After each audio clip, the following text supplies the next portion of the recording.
It Oh, starts now. Right. Now we start. Yeah. Okay, I said that I am a professor in political sociology, and one of my field of research is of the kibbutz and the family, and I would like to present the book. We speak about it from a very innovative perspective, which is the LGBT voices in the kibbutz. This is the book we are speaking about today, and the presenters are part of this book. Very little is known about LGBT life in the kibbutz. It is possible that the lack of knowledge about LGBT in kibbutzim is part of what we call transparent closet phenomenon. People know that one is LGBT, but do not want to talk about it, or even do not want to know.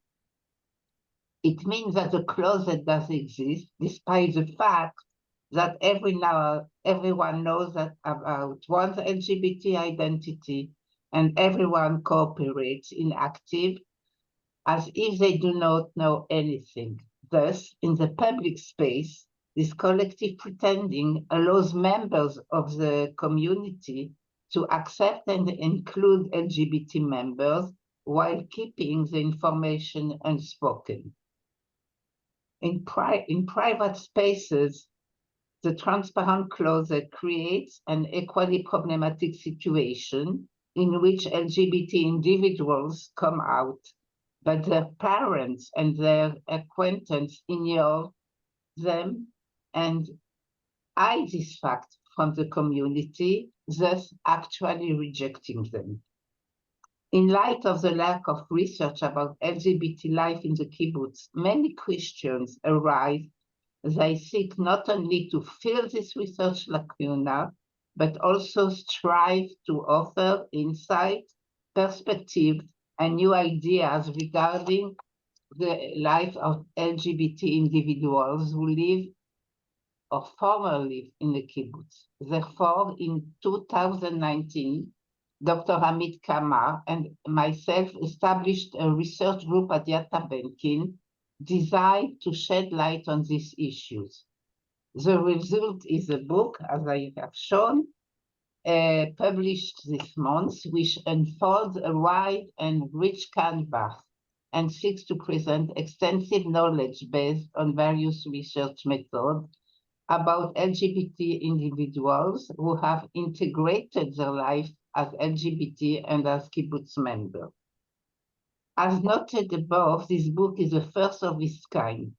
This is a book of hope. We hope that it will encourage further research and public discussion about LGBT in kibbutzim and in intentional communities, as well as in other small rural communities.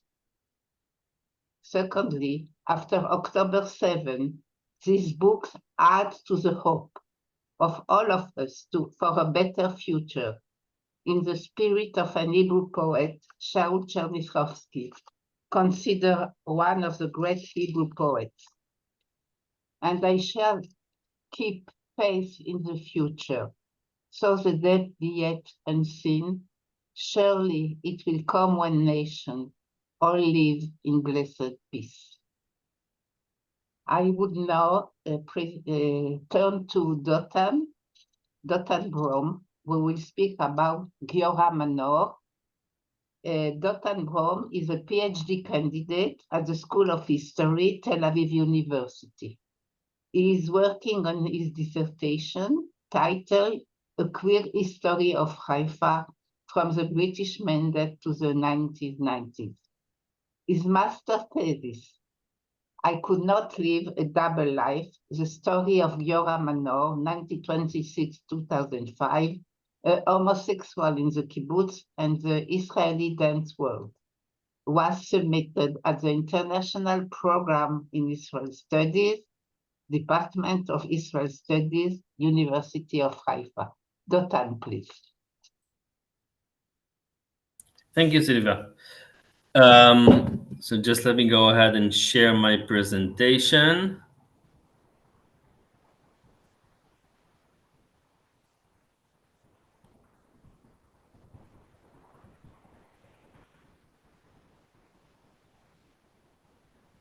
There's like an option to share to the conference or the entire screen. I guess I choose the conference. I don't know. It's okay. It takes a little while, but it's coming now, I think.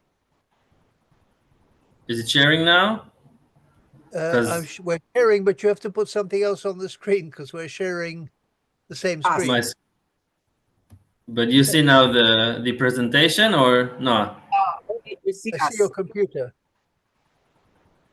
You should Now you see the presentation? no. No. You Okay. Let's try again. I just check if you are co-host. I am. No, because I'm using the Zoom web. Then maybe. So maybe you should use something else. No. I do not have, unfortunately, something else.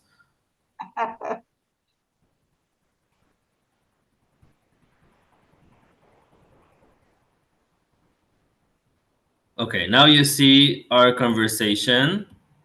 right. And now do you see the presentation? Good, Yes, good. okay. Yes. Wonderful.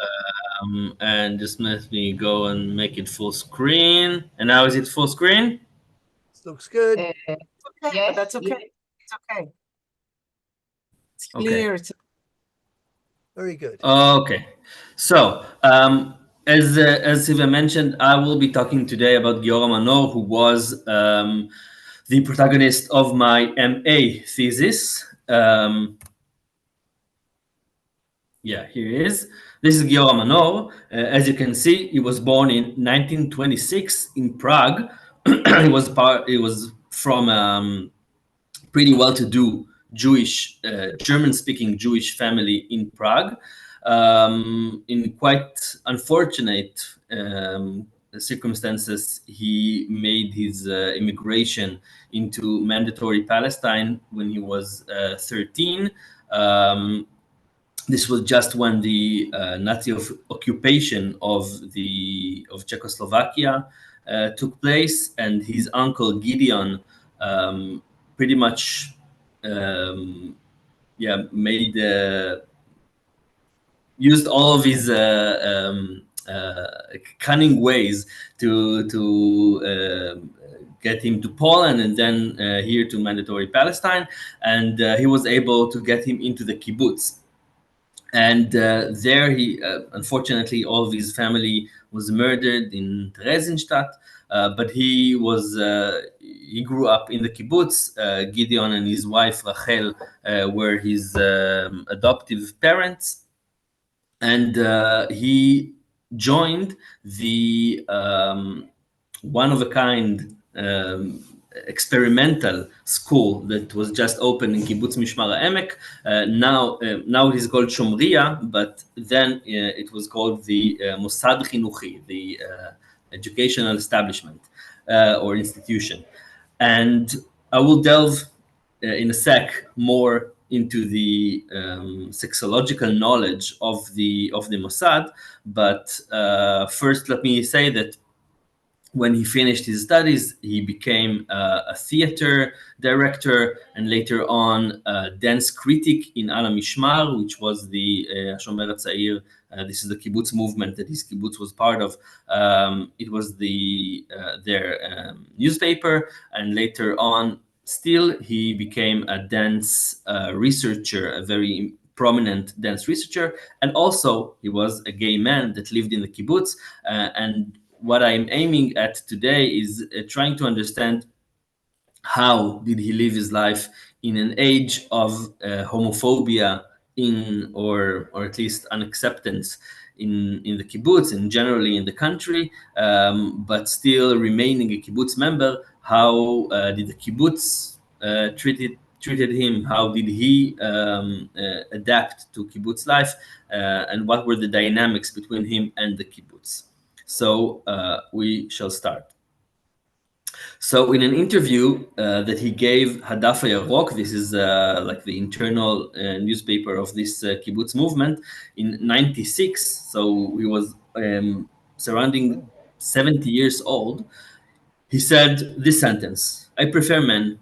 I was not able to do what many of my friends did, to marry a woman, although this is not what they wanted. Of course, talking about other gay men. I was not able to live a double life. And this is the quote unquote coming out of Giora Manor to the kibbutz. But of course, people already knew. People knew because it is very hard to keep secrets in the kibbutz. It's a very tight community, as we know, and it was even more tight when Giora Manor was part of it. So we have to think of what is the meaning of this coming out, and what was the regime of knowledge that Giora Manor maintained in the kibbutz until this coming out. I talked about his education in the Educational Institute. This is a picture of the Educational Institute now called Shomria. This was the first school, a very radical, progressive school for the time. And it was its first manager was Shmuel Golan. You can see him here to the left. Shmuel Golan is a very interesting character. He was one of the pioneers of the third Aliyah.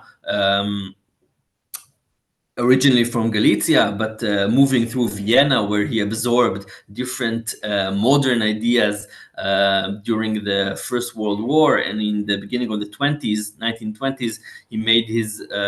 He was part of the Third Aliyah, coming to Palestine. He was part of Britannia Elite, which is a whole story, and he made a move back to Europe to study psychoanalysis. And basically, he brought psychoanalytic discourse into the kibbutz movement. And part of the psychoanalytic discourse that he brought was surrounding sexuality. Of course, we all know that psychoanalysis is very sexuality based or focused, and he published together with another prominent figure in the education department, let's say, of the kibbutz movement, a book that is called the Sexual Education, and there they basically lay out the ways that the educational systems in different kibbutzim should address sexuality within their general education. And he also addresses homosexuality in two different instances in the book. Both of these instances are pretty grim. One has to do with a case study of a boy that came to the kibbutz after an older man basically forced himself on him, and the other case has to do with the different phases of sexual development, and that homosexuality is like a lower phase that people should go through, but then move towards more mature heterosexual sexuality. So this is the context that Giora Manor enters into. And of course, you can see that the treatment of homosexuality, or the views and perspectives of homosexuality, are not favored. Yeah. So another text to look at the general approach or the perspectives of kibbutzim towards homosexuality, we can view in this introduction to the sociology of the kibbutz that Yosef Shefer, who was a kibbutznik and a sociologist, published in 1977. And it goes as follows. The kibbutz is known in Israel and around the world as a social structure free of deviance. We must express a bit of doubt as to this unambiguous statement. The kibbutz has a broad authority of internal jurisdiction, and it is possible that some types of deviance, which are considered a criminal felony according to the Israeli law, are judged by the kibbutz and punished according to the kibbutz's normative rules, in which, as we have seen, the most drastic punishment is excommunication. Whoa, okay. Most researchers wrote with amazement about the phenomenon of inexistence of homosexuality in the kibbutz. We have no established knowledge on the matter, mainly since it is far easier to prove the existence of a phenomenon than the opposite. It is possible that the intensive social supervision of the kibbutz is successful in nipping such phenomena in the bud without their existence ever becoming known to the public, but it is still possible that the kibbutz's mission-focused character, which leaves relatively little free time and little privacy, prevents the appearance of homosexuality. So as we can see, Yosef Sheffer thinks that homosexuality might be part of the kibbutz, but he says that everybody thinks that it does not exist because it does not manifest in the kibbutz. And he says one of the possible ways is that there were inner police of this behavior in the kibbutzim and a threat of excommunication. But as we have seen also, Giora Manor lived his whole life in the kibbutz without being excommunicated. So, and we also already established that secrecy in kibbutzim, as also Yosef Sheffer addresses, is pretty much non-existent, or it's at least very, very hard to keep. So how do we think of all of this together? Yeah, we see the homophobia within the kibbutz educational system. We see this the fact that one cannot keep a secret, and we see this threat of excommunication that we know that Giora Manor was not subjected to. Yeah. I will skip this. So I want to bring into my aid the queer and feminist thinker, scholar Eve Kosofsky-Sedgwick. In her text, In the Epistemology of the Closet, she writes as follows: in many, if not most relationships, coming out is a matter of crystallizing intuitions or convictions that had been in the air for a while already and had already established their own power circuits of silent contempt, silent blackmail, silent glamorization, silent complicity. Living in and hence coming out of the closet are never matters of the purely hermetic. The personal and political geographies to be surveyed here are instead the more imponderable and convulsive ones of the open secret. So Eve Kosofsky-Sedgwick helps us think of secrets as not dichotomies, yeah, but as spectrums. And we can think of secrets as something, very, very kept, but we also can think of these geographies of the open secret. And I want to juxtapose her thinking with another scholar, D.A. Miller, who was a literary scholar, and he wrote in his book about the novel and the police that the fact that the secret is always known, and in some obscure sense known to be known, never interferes with the incessant activity of keeping it. The social function of secrecy is not conceal knowledge so much as to conceal the knowledge of the knowledge. And I think, and this is what I propose in my thesis, that this is exactly what happened in the kibbutz. So basically, I propose this concept of the transparent closet, yeah, in which I try to envision this open secret as a closet. Yeah, so we use this metaphor, of course, to denote people who who keep their homosexuality as a secret. But I want to think of this closet not as a really tight and obscure one, but rather as a transparent closet, one that people can see through and see who Giora Manor was, and also Giora Manor can view them viewing him.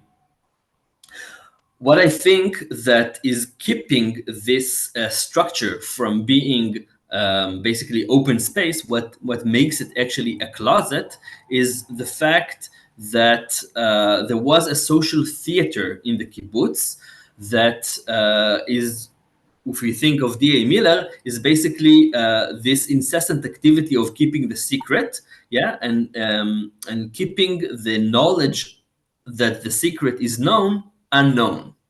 And how can you do it? So, of course, the danger here is public knowledge. Yeah, if people were to talk freely about Giora Manor in the kibbutz, it would be impossible, basically, to not think, like, not acknowledge as a community that he was homosexual, that he was gay, and this would be a problem because, as we've seen already, homosexuality was frowned upon. And I skipped one of my texts showing that homosexuality was also connected to wider perspective about the nation and about the Orient, and it's complicated, but it was definitely frowned upon. So they needed some structure that will help them talk about these issues, so keep them policed, yeah? So that the threat of homosexuality will still be policed without becoming public knowledge. And the way of doing it is through gossip, yeah? Gossips and rumor. And it is interesting to see what Giora Manor, so maybe I should say, I interviewed a lot of people from the kibbutz for my research, and all of them, or a lot of them, talk about gossip in the kibbutz, even though Mishmar HaEmek really proud itself as a special kibbutz where people gossiped less. All of the people that I talked to really talked about how gossip was a very prominent force, sociological force within the kibbutz. And Giora Manor also himself addresses gossip when he talks about a book that has different testimonies of kibbutz members who moved abroad, and one of them is a gay man who moved abroad to probably basically flee from the kibbutz, and this guy is talking about the gossip in the kibbutz as one of his reasons to move to the US. And Giora Manor writes, of course, gossip exists in the kibbutz like every village in the world, where everybody knows everything about everyone. It is not easy to come to terms with the worthlessness of your camouflage attempts. However, precisely the unveiling of your fraudulent cloak might allow you to live in peace with yourself and your kibbutz members. The kibbutz is a greenhouse with the right conditions for one's growth, but also with burdensome crowdedness. I know many young people with a problem of being different, not only sexually, that suffer high social pressures. I also know people who found themselves in their way in the kibbutz because they chose to live in a society that is not indifferent to its members. And this is the price. So basically, Giora Manor is advocating this possibility of staying in kibbutz. Hello? You have 1 minute, so I know. I have a timer. I have 1.5 minutes. So basically, Giora Manor is advocating this concept of staying a part of the kibbutz, a part of the community, in this way, that accepting that you will be gossiped about, but maybe finding some way, somehow finding peace with it. And the way he was able to find peace with it was through his split life in Tel Aviv and abroad. He traveled abroad a lot, and he lived part of the week in Tel Aviv as part of his job. I can elaborate more about it in the Q&A. But if we come back to the beginning, so his strategy to stay part of the kibbutz in a way was indeed living a double life. And I think this dynamic is a very interesting concept to think not only about Kibbutz Mishmar HaEmek in this specific point of history, but also more generally about tight-knit communities and the way that they deal with deviance behavior, so quote unquote, and secrecy. Yeah. So thank you very much, and I will be happy to elaborate more in the Q&A. Thank you so much, and I'm sorry to have interrupted you, but I have to be. No, it's okay. It's okay. Such Dotan, wow. Wonderful. The next presenter is Noah Bar Gosen. She will speak about adolescents who grew up in a kibbutz during communal child rearing and collective education and experiences their community as heteronormative in nature, leaving no room for lesbian or gay identity to develop freely. Dr. Noah Bar Gosen is a humanistic teacher in primary school and a lecturer at Oralim College for Education. Her PhD is in education. She focuses on the role of educators in promoting inclusive education for all. Noah, 20 minutes. Thank Or you. less. Or less. Okay. So like I ask my students, what do you see?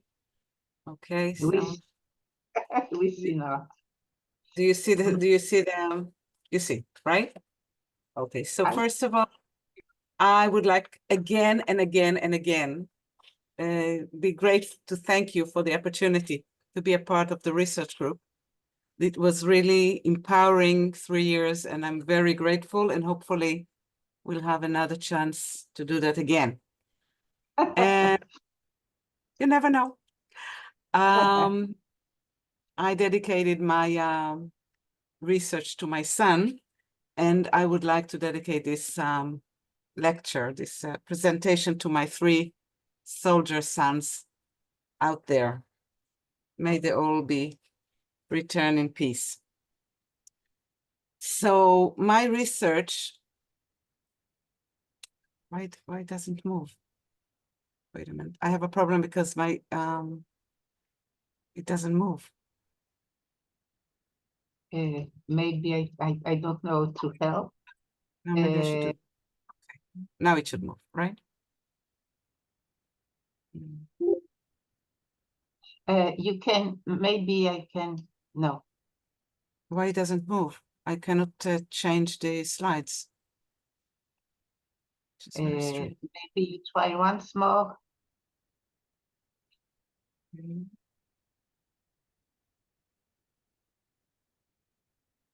With Oh, okay. Okay. So my research began in a coffee shop in Tel Aviv with a 40-year-old computer engineer who lives outside the closet. He's well respected and loved by his family and friends. When I realized who I am, he said, I knew I could never live there. Now there is a kibbutz where he was born and raised, and there lives his family and childhood friends, and there was not an option. That was the first step of my journey. But first, let us understand what does it mean to grow in a kibbutz over 30 years ago, when child rearing was mostly a kibbutz responsibility, and your peers were sometimes, or most of the time, closer to you than your own family. A kibbutz community, a collective, homogeneous, peripheral community, all for one and one for all, sharing everything, time, activities, habits, and values.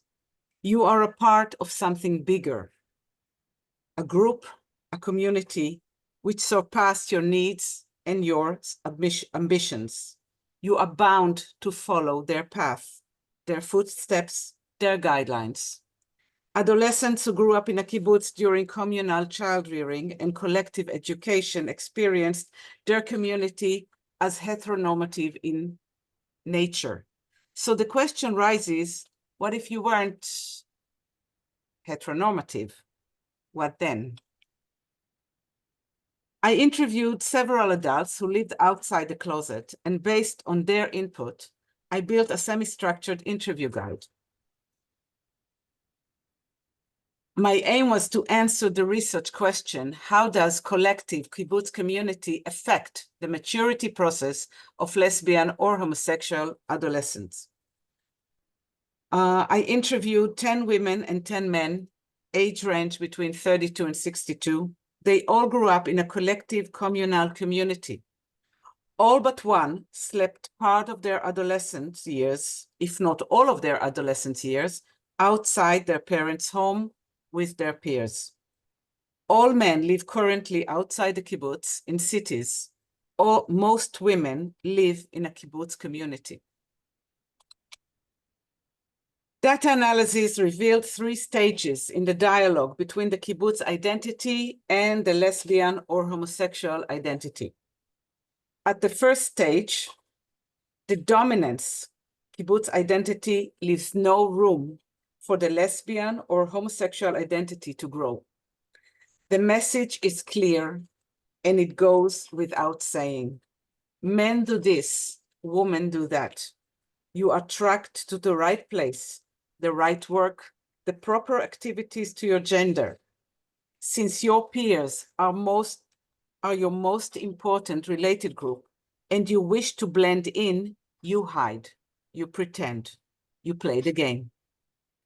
At the second stage, the lesbian or homosexual identity flourishes outside the kibbutz walls or fence, in bars and parks, in Tel Aviv, of course, or even abroad, where they can be individuals and anonymous.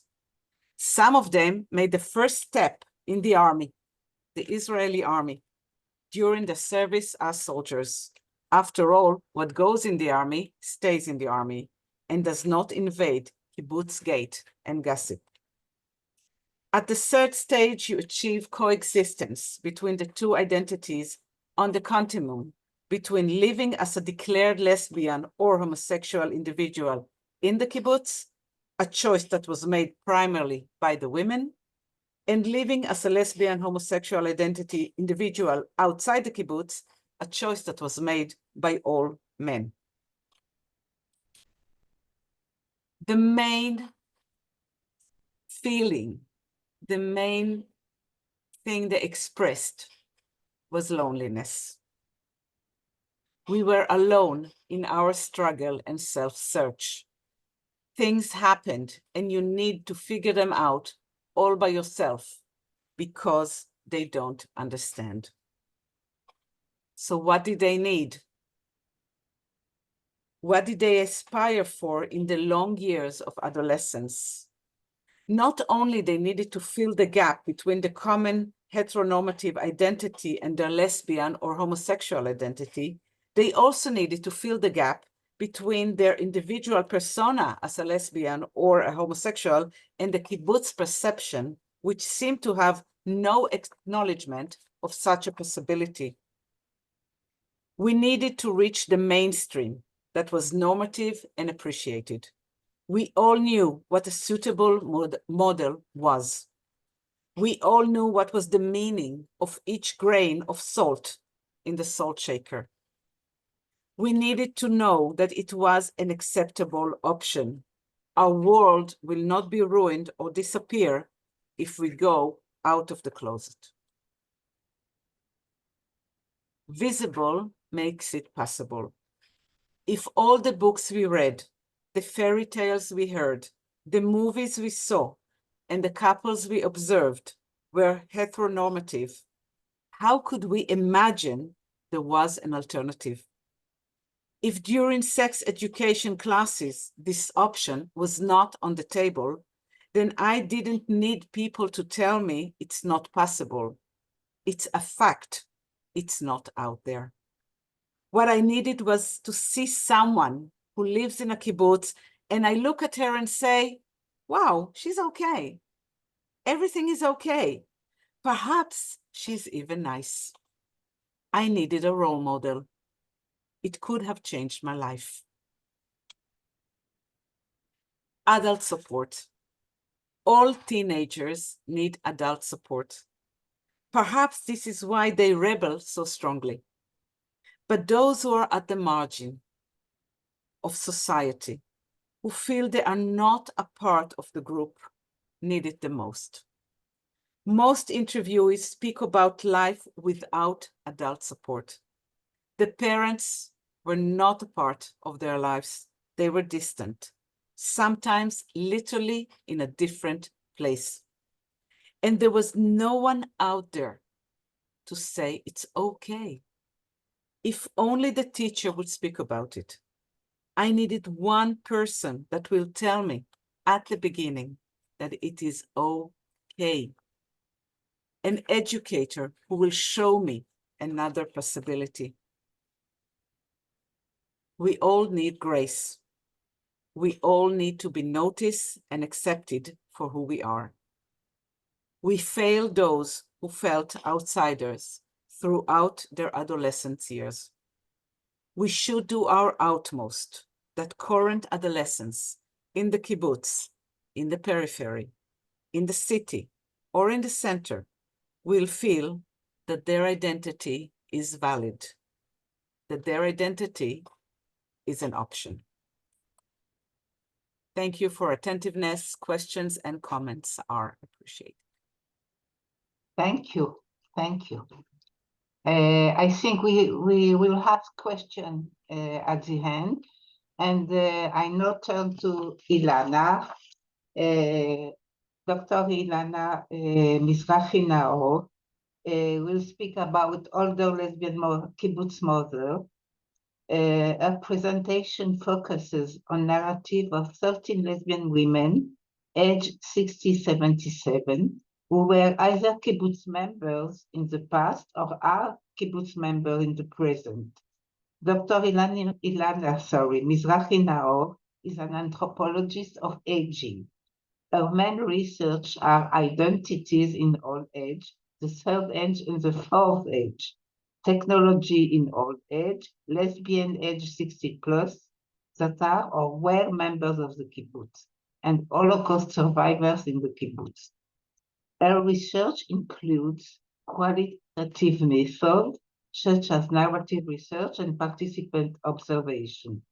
She completed her PhD at Tel Aviv University on the oldest old in the changing communal kibbutz, and the book on this topic will be published soon. She is a faculty member at the Academic Center for Law and Business and at the Israel Academic College in Ramat Gan with me. Ilana, please.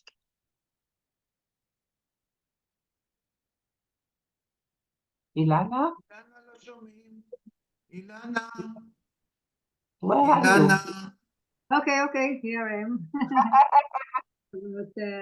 Okay. Thank you very much. First of all, it's very interesting. And I will talk about the women that are called aged, like 60 plus.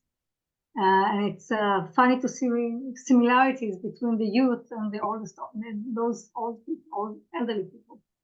Okay, the study focuses on narrative of 13 lesbian women aged 60-77, kibbutz members on the past or in the present, divided to two groups.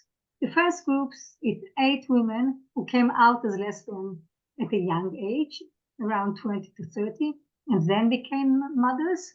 And the second group is 5 women who came out as lesbian after marrying and having children.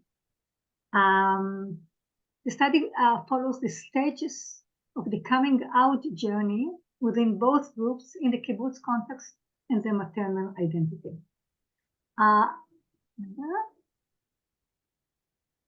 Okay, I want to skip, I think the audience is familiar with the silence of, according, that we heard already about the silence about sexuality and especially about homosexual and lesbians. So, but what I wanted to say, to emphasize, is that there was a change, in 1975, the Association for the Protection of Individual Rights was established and initiated a struggle for the rights of the LGBT, and all kinds of legislation that, such as to become mothers and parents, and its realization that changed the atmosphere towards homosexual and lesbians. outside and also inside the kibbutz. And it was already mentioned that the kibbutz members, unlike what is thought, especially in the Shomer Tzair, they emphasize the importance of sexual purity. But there was a change and more openness towards the sexual, especially the arrival of foreign volunteers, thousands of foreign volunteers that influenced this atmosphere. I want to talk about motherhood as well. I didn't ask about being a mother, but it was raised by the participants, and the kibbutz, although claim to have an equal attitude towards men and women, motherhood still was accepted as natural occupation for women, as we will see later. I did the narrative analysis, narrative interviews. The first part I asked those women to tell me about their life stories, and in the second part I asked unclear topics. I must say that just in the beginning they asked me whether I was belonging to their community, and I said no, and then they clarified what does it mean to be belonging to this community those days and even now. As I said, I didn't ask about motherhood, but they raises the issues. Every interview lasts about 2.5 hours. Findings. Okay.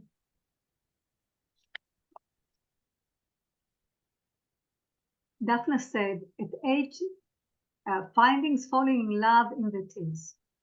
At the age of 17, there was an outside girl on the kibbutz. We had a relationship, even sexual. I thought that I was in love, but it did not enter my conscious at the time. Shira, on the other hand, was aware of her sexual attraction to women. How did I know that I was lesbian? Because I didn't want any girls' marks. The kibbutz is a very close group. I knew that I had to hide it.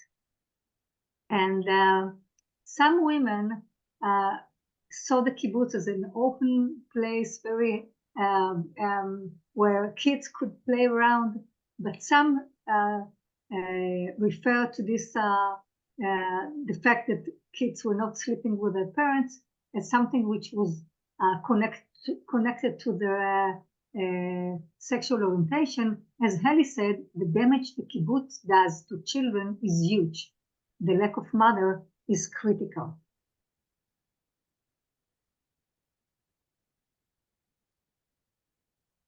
Now I want to say something about falling in love in midlife. Married kibbutz members in love with women. At the age of 46, I began studying at the university. One day, I felt that I was attracted to a woman. I wrote to her that I love her. She told me, go for therapy. You have children. You are on the kibbutz. I decided that I don't need a psychologist. I need a woman. And Betty said, I could only think about her. I understood that I was in love. How could it be? She has a husband, a family, children. It's impossible. I withdrew into myself and didn't know what to do.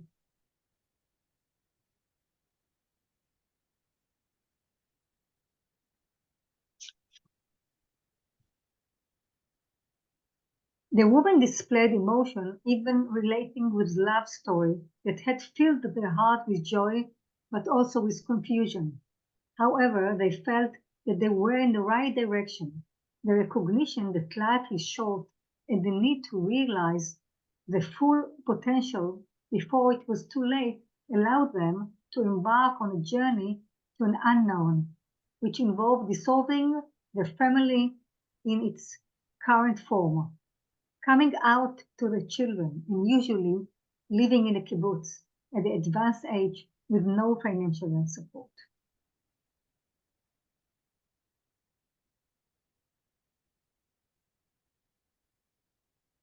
Okay. The sexual Big Bang between women, simple chocolate versus luxury.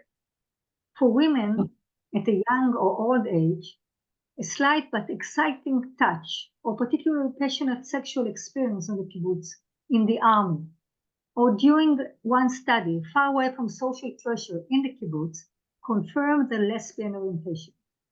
The women were taught that sexual relation with men is the only natural course, and were surprised to discover that sex with a woman, and I quote Larissa, is the most natural and even more pleasurable. I make the comparison: simple chocolate versus luxury bread.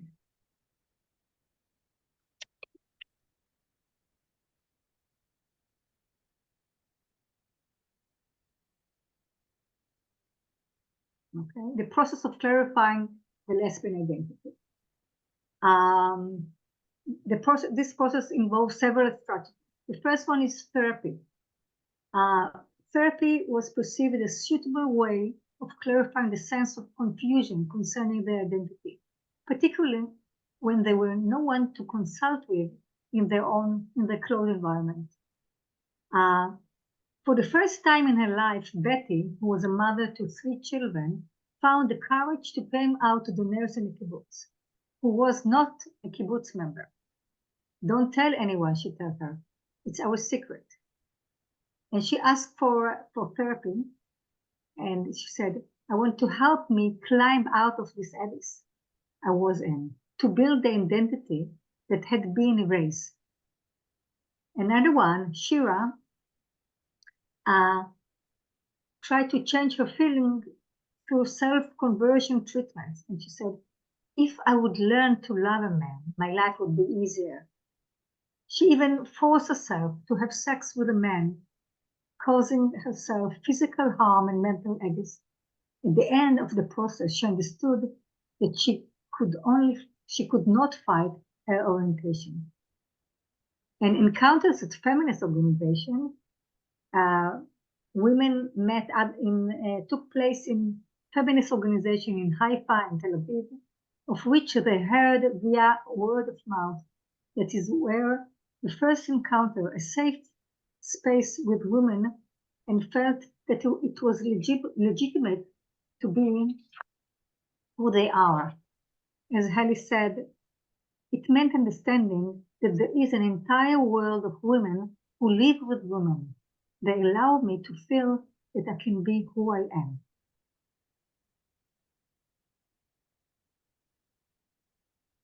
Coming out of the closet.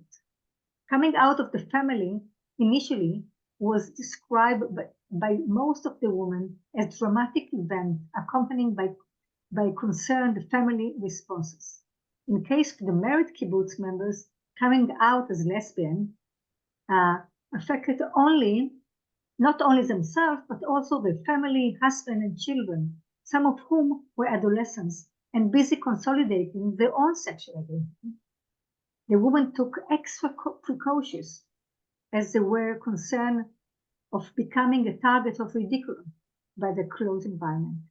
This concern is manifest by the question posed by Betty, adolescent's daughter, with its threatening message. Mom, are you lesbian?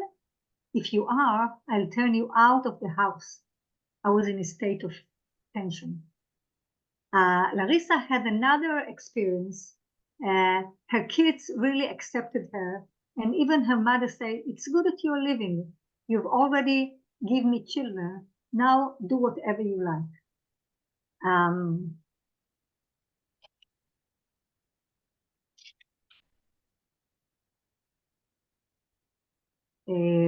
However, Larissa stayed several months until she left the kibbutz.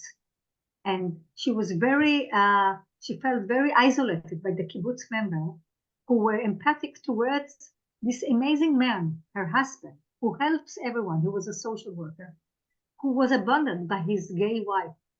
Everybody really condemned her, and she was really lonely. And I was very scared of the idea of leaving the kibbutz. I had no support. At the age of 46, she had to leave the kibbutz without money, and start all over again. Another experience was for the women who came out in their 20s. And as I said, they were really afraid of the family members. And Daphna tell us about her mom, which really said, tell me, Mom staged an entire fainting scene. I took her to the emergency room. You are a pervert. Okay, she really got a very, very bad reaction towards her coming out. Hallie had another experience, completely different. I told Mom, I have something to tell you. And she answered, I'm glad you told me, because I've known it for a long time. The concern of what Mom would say, the moment Mom said, it's okay, it was like passing from darkness to light.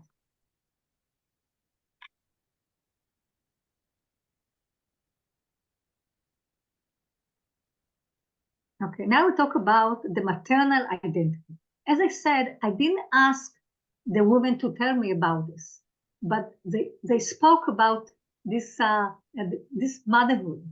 When I brought, Dina said, when I brought this woman to show her in front of the family for the first time and said, this is my partner, there was a breakdown. But then she continued very quickly. And then we left the city and moved to another place where I was already planning to think about giving birth. At age 37, I became pregnant and the name of her kid was born. She didn't speak about the partner. She didn't speak about anything, but directly spoke about being a mother. Okay? And Hallie said, I felt the need to be a mother, to be part of society. If I am not so different, if I'm so different, I should at least be a good Jewish mother. After this rejection from part of the families, being a mother was really a ticket back to society where the grandfather and the grandmother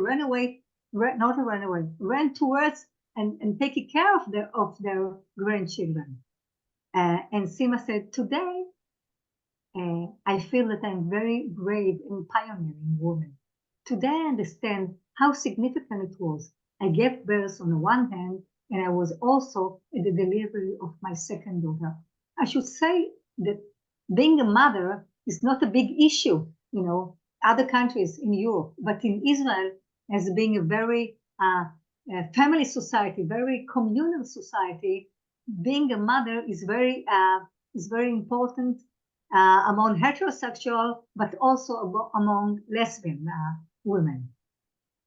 And I should say that they were really proud to take care of the kids and to show that they are even better mothers than it used to think, that they were not so, they could not educate them properly. And they even said that they were not gay, as theirs, meaning they succeed. I'm saying it really, but they succeed in this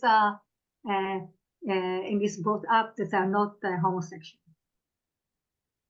How do the other women, the women that when in their 40s, how do they describe their motherhood?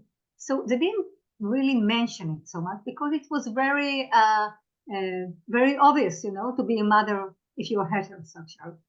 The motherhood, they speak about motherhood when they came out of the closet and really about how the kids reacted. Some kids really disconnected from the mother for a while and then came back. It was really a bad experience, really hurt about their experience. But then they say that coming out, although it can be like a selfish act, is doing what you think and not thinking about your kids. Betty say that how could I have been a mother with no identity, no face? Now I am more emotional than her, meaning that coming out make her a better mother even. Ilana, I'm just concluding the last. Okay, so to summary, pioneer. The women. Let me just read it. It will be easier.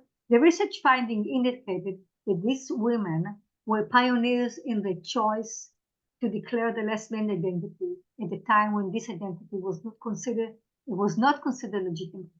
Some were also pioneers in the choice to become single parents mother or raise children together with a woman, a capacity doubted by society.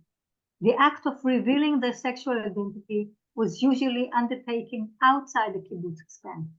Nonetheless, this woman who came out at a young age They did not see the kibbutz as a place where they could realize their sexuality and hence left it, and now, in their old age, considering returning to live on the kibbutz as a solution to the residential problems or as a good place to grow old. In contrast, women who came out at an older age and experienced many difficulties that involve realizing their lesbianism on the kibbutz no longer see the kibbutz as a home. Thank you. Thank you. Could you end the sharing? Could you end Stop sharing? share. Yeah. Thank you. I think we have some time before we come to question, and we shall hear Dr. Amit Kama, who is a discussant and who is with me the author of the edited book where we were speaking about.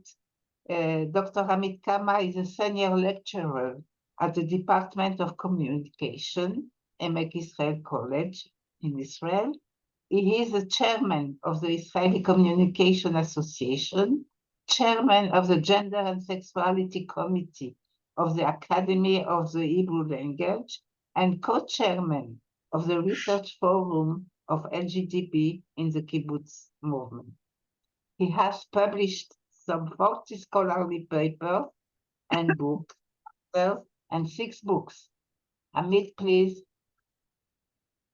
Thank you, Sylvie, and thank you very much, Dotan, Ilana, and Noah, for your wonderful presentations and keeping the time. It's very unusual that speakers keep on time. Thank you very much for that.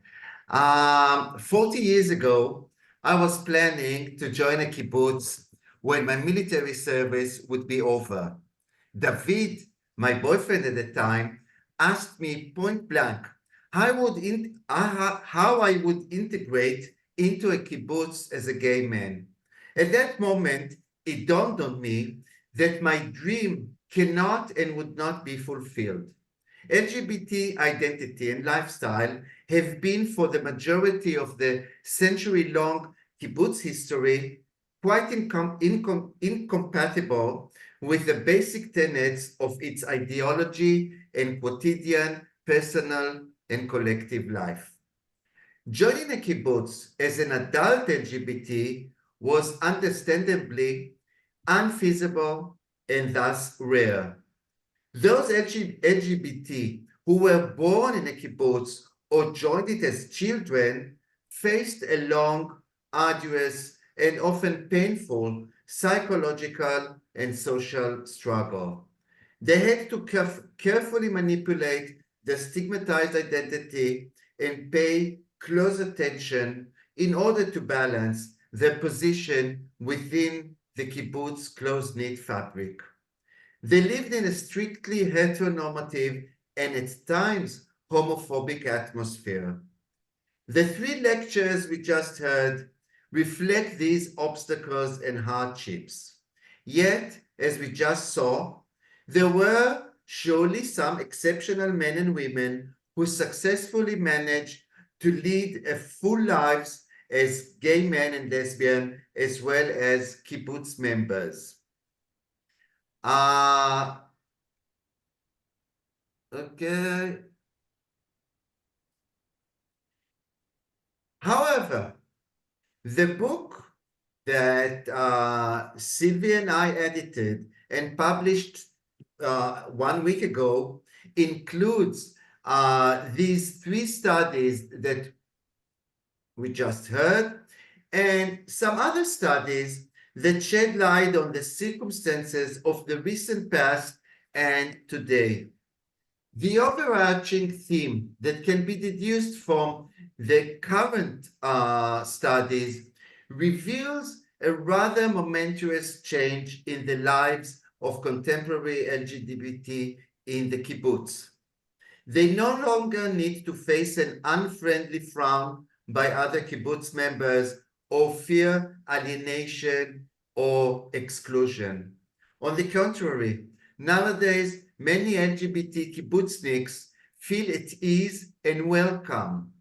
For them, coming out does not, generally speaking, of course, does not constitute an ominous threat to their inclusion or well-being. This observation proves that the kibbutz in the 21st century may be a safe place for LGBT who can accomplish an identity work that integrates both the homosexual and the kibbutz identities. Moreover, adult LGBT join nowadays kibbutzim and migrate from a city to the rural settlement, even to form a family there. I look at these changes with not only amazement, but a sense of frustration. If I were a young man today, I would not have to forsake my dream. Being an LGBT and a kibbutznik is no longer a contradiction in terms. Thank you, and now we'll open the stage for questions and answers. Welcome the new listeners and whoever wants to ask anything.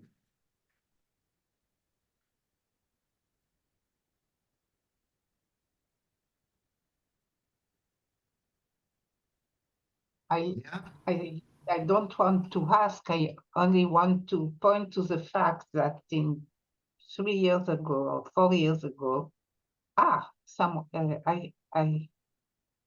okay, yeah, I saw 3 years ago or 4 years ago, I don't remember exactly, I was in San Francisco and I met someone from Twin Oaks, and the project of this book was already in our head, and I spoke with him about LGBT in intentional communities, and I understood that it is a big problem till nowadays. And if someone would like to add something, I will be happy to hear. Maybe Jan. Yes, I would like to, it occurred to me while I was listening to this, that this really shows a kind of generational change in our attitude to being different, maybe in many ways, but certainly in the sexual way.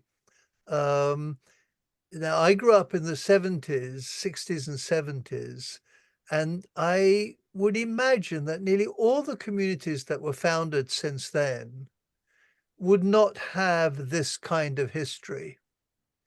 And I lived on kibbutz from the early 80s till the year 2000. And there were people with different sexual orientations there, and it was not an issue. In fact, when I came, our kibbutz parents, we were given kibbutz parents when we became candidates. And my wife and I decided that we wanted a gay woman couple because I lacked a Jewish mother.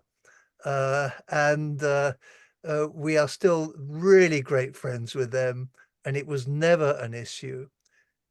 And I'm wondering whether this is a kind of historical look back at a previous age. I don't know if I can call it a dark ages of the past, but this really illustrates how we as a society, as a general kind of society, have changed over those years. And I would just like to point out that actually it was Ilana's thing that really struck me when you said that the women who came out as lesbians when they were younger could quite happily, hey, let's go back to the kibbutz. It's a great place. Whereas the women who came at an older age felt, no, you know, this is the hangover of the past they couldn't get rid of. It just struck me as an interesting thing that if we did the same kind of study today on communities like Findhorn, Siebenlinden, these kind of new age communities, the eco-villages, it would be a completely different story. So it was more of an observation than a question, but anyway. Maybe, yeah, Lana, go ahead. No, it's okay. I can go after you. Okay, I just want to say, I didn't say it in my presentation, that there were a few women that did stay in the kibbutz. Those women will really have a strong, an important place in the kibbutz, where their sexual orientation was not taken care, didn't look at, because they're having these major jobs and major roles in the kibbutz, but they were really the exceptional one. But women, most of the women, when they're young, they left the kibbutz, and now because of the atmosphere, because the kibbutz is not what it used to be, it's more open now, and some of them are in not so good financial situation, because once women in Israel earn less than men, and when you go older, and sometimes you don't have this security, a kibbutz can be a good place to get old. Noah, before you, Dotan wanted to say something, please. Yeah, thank you. I wanted to address Jan's comment, but maybe I see just now that the computer says that I need to bring very quickly my charger. So maybe Noah can go first, and then I will address Jan. Sorry. Okay. Okay. Finger crossed. I would like to address what Jan said. I do feel that the kibbutz is a more open. It's more open. I think that in most kibbutzim right now, we see gay couples and parents, and it's not like out of reach, but I can see a gap between the kibbutz community, which is more open, and the educational system. And in the educational system, even within the kibbutzim, I teach in a kibbutz school, it's still not out there. And this gap still exists. So yes, it's better, but there's still work to do. Thank you. Amit, please. Amit. I wanted to add two things. Unmute. I am unmute. Can't you hear? Now. I can hear you. Yeah. One thing is, my friend Galit Nimrod just published a book on the intentional communities of the hippies of today. And the hippies are now in the 70s. And amazingly, in the communities of the hippies throughout the United States, there are no LGBT members. And this is very interesting that the hippie movement excluded and still does gay people. The other thing I wanted to mention is that I heard from some gay men that I interviewed that when they wanted to join a kibbutz, they were city people, and they wanted to join a kibbutz, the committee that interviewed them said, lovely, that's exactly what we need to diversify our kibbutz. So things have changed, certainly. Thank you. Dotan? Thanks. Yeah, so a few quick remarks. First of all, thank you for this observation, Jan. I do think there is a change over time, and you can see it also throughout Manor's life. And even if you go to the deeper history of the Shomer HaTzair kibbutz movement, then you can see that before there was a shift in the mid-20s, when the kibbutz movement got more established and they were shifting towards creating families. And in a time before that, when they were still young people, before kind of settling down, there was somehow more room for homoeroticism, and you can see it in the writings of Ya'ari, one of the leaders of this movement. and also this importation or immigration of psychoanalytical discourse, sexological discourse, also affects the way that they envision or they think about heterosexual sexuality. But I would like still to maybe push back a little bit on this narrative of from darkness to light. Yeah, because I think this is a common way to narrate the history, a queer history in Israel, and I think it is problematic, at least for me, because it has this underlying assumption, yeah, that the way that the queer life are constructed today are inherently better than the way they used to be. And I think we gained things, but we also lost things, way of life, ways of being. And I think Manor's case is actually an interesting way of looking at it, and or maybe exploring it. And what I do in my bigger research is also maybe to address this concept of